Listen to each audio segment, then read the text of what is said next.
What's up, guys? So I'm back with the follow-up review for the Arendal Sound 5.1 system that I did a few months back. Here's the thing, I love the system. I absolutely loved it. I loved it so much that I got rid of my M&K S150 system that I've had for like 10 years almost. That's how good it sounded. But the thing is that they only sent me 5.1 channels. You guys know I do a lot of 4K Blu-ray reviews, and I gotta do the immersive sound formats, Dolby Atmos, THX. What does that require? At least 11 channels, right? You gotta have Atmos channels, you gotta have your lower channels, and they only sent me 5 channels.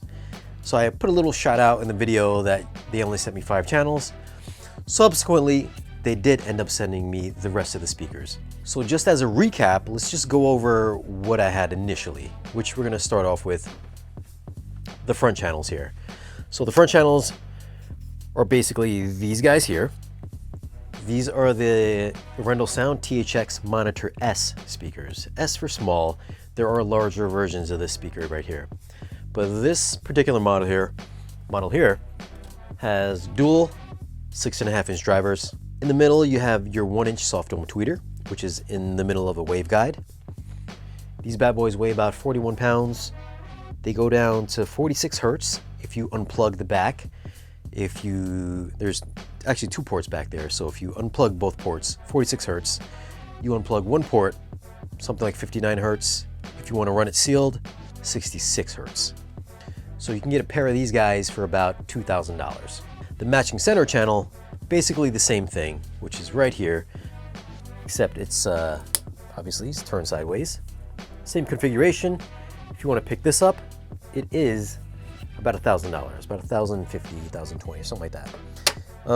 These guys are based out of Norway, so obviously the currency is going to be different than what's going on here in America. Then, of course, for the surround speakers, kind of the same configuration, the same drivers, same mid-bass driver. 6.5-inch, you get your 1-inch soft dome tweeter in between the waveguide. And then, if you want to run these as dipoles, there are dual 4-inch drivers on either side. So if you look on the back of this, you'll see that it's rhodium plated, which is only second to only gold and copper as far as conductivity, although it's more durable than both of those. So you can either run this as a monopole with just these speakers active, or you can run them as dipole with the outer 2 speakers active. Per Dolby specs, it is kind of recommended that you run it as a monopole, but depending on your situation, you can see what works best for you. For me, I'm actually running it as monopole just so I can stick to what they're recommending. Now, of course, that's the 3 speakers, 2 surround speakers, that's 5 channels. So they sent me these guys right here. If you guys had watched the theater tour video that we shot a couple days ago, you'll know that these guys actually are the same exact speakers that are in the front. So we've got left, center, right, left rear, right rear, exactly the same speakers. I don't think there's that much information coming out of these back speakers as there are in the front, but if there happen to be something as dynamic as what's going on up front, the back speakers are more than capable of handling it. If I wanted to run these full range, I totally could without the fear of overdriving them or blowing them up.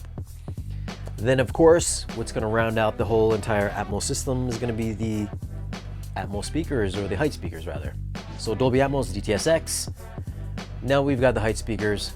Those guys, they match exactly the same as the side surrounds, same configuration. They are dipole.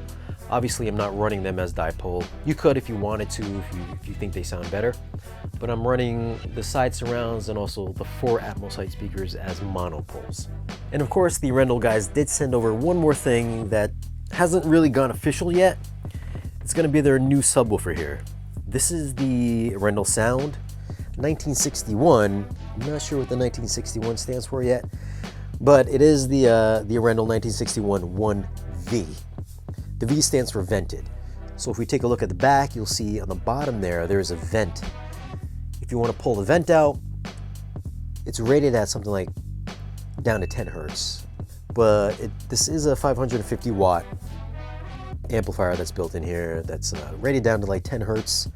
It's got a 12-inch driver on the side, and the thing weighs about 80 pounds. So this is their new subwoofer for 2019. It's also got a brand new finish here as well. It's almost kind of like a very matte finish, almost like a pebble finish.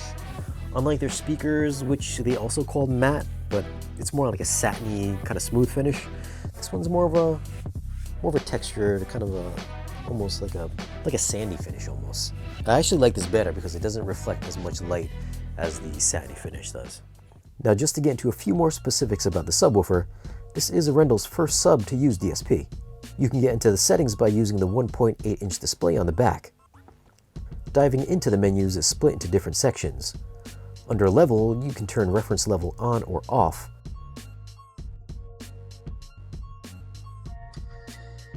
If you keep it off, you can now adjust the master level up to plus 20 dB and down negative 20.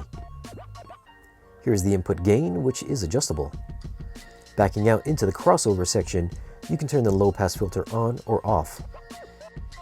You can manually adjust the low pass from 160 to 30 Hz. You can change the crossover slope from 6 to 24 dB. There's a variable phase from 0 to 180. And there's a signal invert. This is like switching the positive and negative around on your speakers. Under EQ, you have EQ1, which will give you a flat response down to 20 Hz, and EQ2 will taper off at a steady pace at around 40 Hz. This may sound better for music if you don't need deep bass. The 1V also has a 3-band parametric equalizer, so you can really dial in the response. Under Setup, you can save your customized settings under 4 banks. Under Number of Subs, you can keep reference levels for multiple subwoofers. I'm not exactly sure how this works since I've only got one subwoofer on hand, but that's what the info I have says. There's a subsonic filter adjustable from 12 to 31 Hz. There's already a 10 Hz filter enabled to protect the power supply. The subsonic filter slope is adjustable from 6 to 12 dB if you have the filter active. Auto on can be controlled by trigger or automatically. Under input selection, there's a feature where you can have one input be used for your home theater and another input used for a music-only system. So you can have custom EQ settings for movies or music separately. It's kind of a cool feature. On time is adjustable from 5 to 60 minutes, then it'll turn off if there's no signal. And here's the wake-up sensitivity, LCD backlighting, and then the firmware version. Now let's just take a closer look at the 1V. I already mentioned the LCD screen on the back.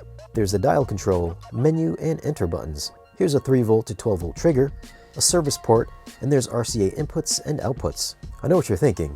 Where's the XLR ins? Well, this isn't their flagship model. You'll find the better inputs on their Subwoofer 3 model. As I mentioned before, this has a 12-inch driver housed in a cabinet that measures roughly 15¼ inches wide by 21½ inches high by 19¾ inches deep. So it's not humongous, but it's decently sized. I forgot to mention it also cost about $1,100 US. So I'll come back and we'll go and pop in a few movies, and then I'll give you some thoughts and impressions on how the entire system sounds. Spoiler alert, I think it's gonna sound impressive. Now, in case you missed the home theater tour, the Arendal speakers will be hooked up to the Emotiva XMC2. The Rotel amps will be powering all 11 channels, and for source, I'll be using the Panasonic UB9000 4K Blu-ray player and a Kaleidoscape Strato S. First movie I dropped in was Edge of Tomorrow. This movie needs to be popped in to test out the subwoofer.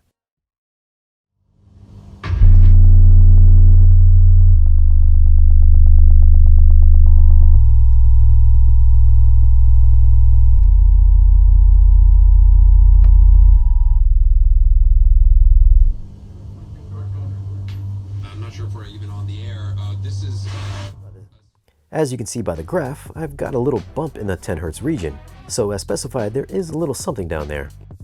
Now, I normally use 2 to 3 subwoofers as my daily drivers, the SVS PB16 and 2 Rail 1508s. So testing out a single subwoofer wasn't something I was really excited about, but I'll be honest, when I first played Edge of Tomorrow, I legit thought I had one of the rails turned on. The Arendal 1V throws out some potent infrasonics for a 12-incher. Now don't get it twisted, it doesn't go as low as the PB16, but there was enough bass where it was rattling anything loose in my room. Also, like the PB16, I did hear a little flutter coming from the vent in the back. So if you're pushing it too hard with ultra low frequencies, you might get some unwanted side effects. Next movie I threw in was Interstellar, the part where the ship takes off. Again, for a single sub, the amount of chest vibrating bass was crazy. Prepare for stage 1 separation. The subs got fast reactive response, so things like rockets taking off or tanks blasting each other will definitely give you that hard-hitting slam. This is from the movie Fury, by the way. Now, as a whole, the 11.1 channel setup is by far the best sounding system I've owned. As I mentioned earlier, I am running the height and surround channels in monopole, so I'm not using them as dipoles. I did run the sides as dipoles for a bit, but I found sound effects were easier to localize going monopole. It's a personal preference, so you'll have to experiment. Back to Fury, when the tank blasts from front to side or front to back, sound effects blend perfectly between each speaker.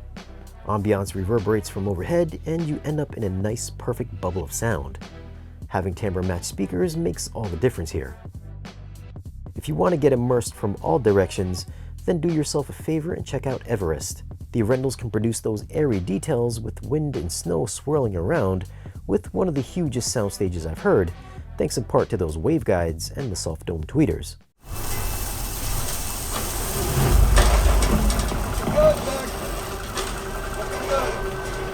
My new favorite Atmos track is Godzilla, King of the Monsters. I ran all the speakers full range just to see how they handle all the bass in this movie. And at no point did I ever hear anything strain or distort. I heard a nice swell of mid-range, and of course the subwoofer just picked up all the lowest notes. If you've got enough power and can make the adjustments to blend the subwoofer in accordingly, you might want to see how running these guys full range might sound in your space. If you've got a low-powered receiver, it might not be the best idea.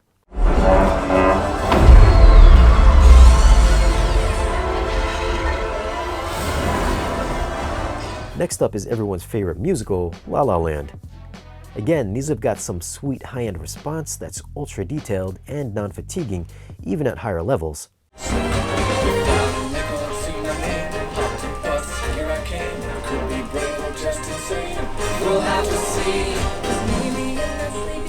The instruments have clear localization, and the soundtrack has a full-bodied, well-rounded sound. So whether I was listening to my favorite concert film or mega blockbuster, all I heard was one of the largest sound stages in my home theater. The Arendals aren't one of those speakers that just plays loud with no refinement. They can give you that musical texture and space, or just flip on a dime and belt out an aggressive surround sound extravaganza. The subwoofer I thought sounded fantastic with a surprising amount of low frequency response. I like the fact that you can adjust the EQ to dial it in perfectly with the speakers, but if there was one drawback, it is kind of difficult to always have to reach around the sub to get to the settings. If the sub is backed up against the wall, it's just a pain to move. It's not like it's super heavy or anything, it's just annoying. If it could be controlled by an app, then that would be the ideal solution.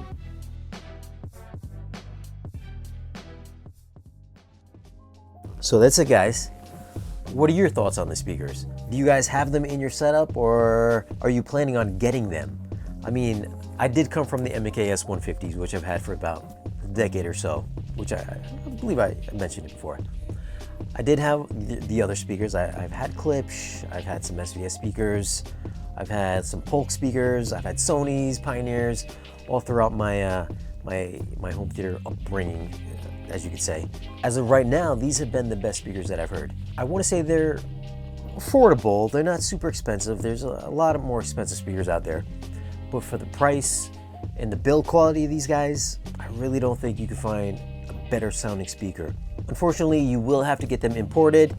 Obviously, there's a kind of a price discrepancy between the US dollar and I think they're in pounds. Is it Norway that's in pounds? I think it's pounds. But like I said, the $2,000 for the front speakers, $1,000 for the center. The surround speakers, I believe they were like $1,200. No, I think they're like $1,700 for the surround speakers. And it's you know, if you package it out, it's a little bit of money, but for the price, for the performance that you're gonna get, this really does outdo a lot of the bigger box brands that you're gonna get at your local Best Buy or Amazon, things of that sort. Plus, you're gonna be kind of in a, I'd like to say, an elite class, where not too many people have these speakers. And they also have like a 60-day buy and try period. So if you don't like them, you purchase the speakers, you don't like them, try them out for 60 days, and just send them back. sending it back on them. But I almost guarantee that you guys are going to be impressed with these speakers. But if you have heard these speakers, definitely let me know down below in the comments. If you liked this video, if you found it informative, if you found it useful, or if you want me to follow up on another video and if there's something that you guys are interested in checking out, let me know down below in the comments below. As always, don't forget to like, share, and subscribe. I'll see you guys again in the next one.